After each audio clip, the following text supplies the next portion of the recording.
Hey, my name is Stix and welcome back to your weekly Gacha recap, a video series where I go over the latest news, pre-registrations, test phases, new releases, juicy drama, everything that happened in the Gacha genre over the course of the last week in one easy to digest format.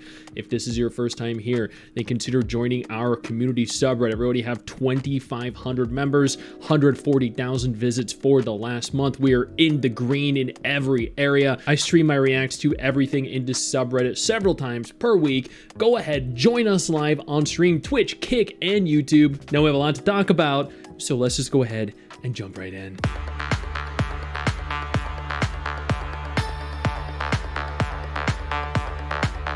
Let's start this off with Wuthering Waves. Not only do we now have official drip marketing for one of the coolest looking characters in the game up until this point, Galbarina, but we also have drip marketing for Chuiwan, the husbando, and oh my god, does he look genuinely freaking incredible. This dude, this might be the coolest looking character in the game up until this point. Ride Kamens has officially announced their end of services happening on October 31st, but they are going to be releasing an offline version as well. I don't know what this game is.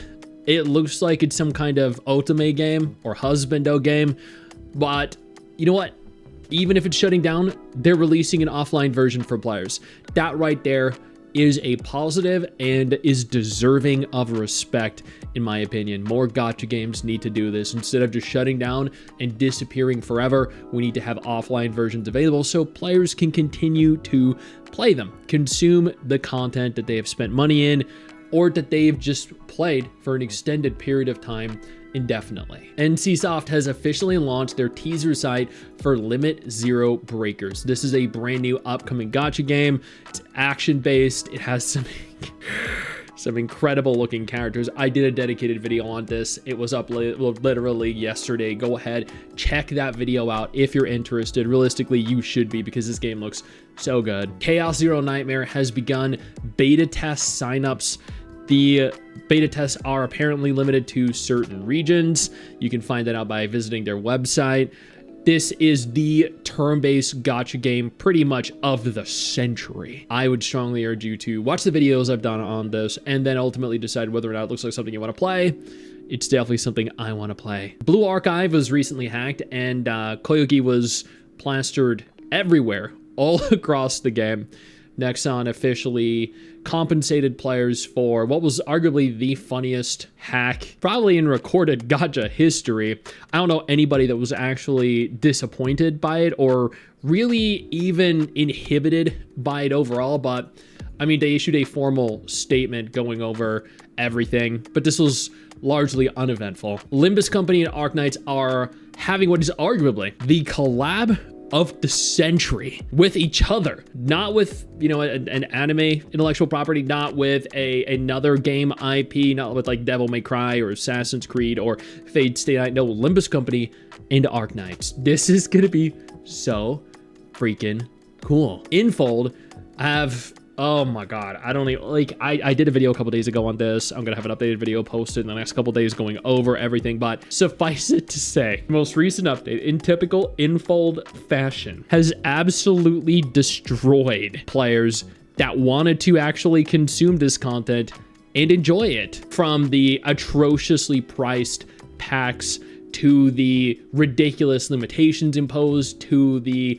horrible cycle that you have to go through to actually invite players, craft things, earn money. Oh my god, I genuinely wonder, like, what are these people thinking and how did they get to that point where they would think this? MIRESI, you know what? I don't know how to pronounce this. Invisible Future is a brand new gacha game from Epic 7 and Nikke developers. This game looks genuinely so freaking good. Like, I love everything about it. It has a lot of very unique assets, and I mean,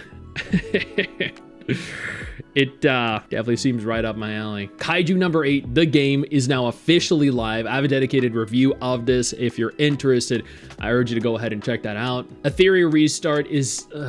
in a shocking turn of events, Etheria Restart did something completely disconnected from the entire community and what anyone wanted, and are now selling premium PvP backgrounds at $50 to $70. Yeah, because, you know, that is apparently what people wanted. Not character skins, no, not new characters, not, I don't know, more in terms of feature-rich content. No, we wanted $50 PvP backgrounds. Congratulations, you guys are a bunch of morons. Before we go any further, I do want to take a moment here to thank all of my incredible patrons over on Patreon and my YouTube channel members who allow for me to continue to do dedicated videos like this every single day. You guys are absolutely phenomenal, and I genuinely cannot thank you all enough for the support. Reverse 1999 is holding an enormous 2-year anniversary, and there is so much here to consume, including a free 6-star character. So, I mean, if the Assassin's Creed collab wasn't enough to get you involved in the game, then maybe this will be. This is the ideal time to start Reverse 1999 if you haven't already. Azur Lane is holding a collab with Data Live V, and yeah, it was that was honestly kind of unexpected.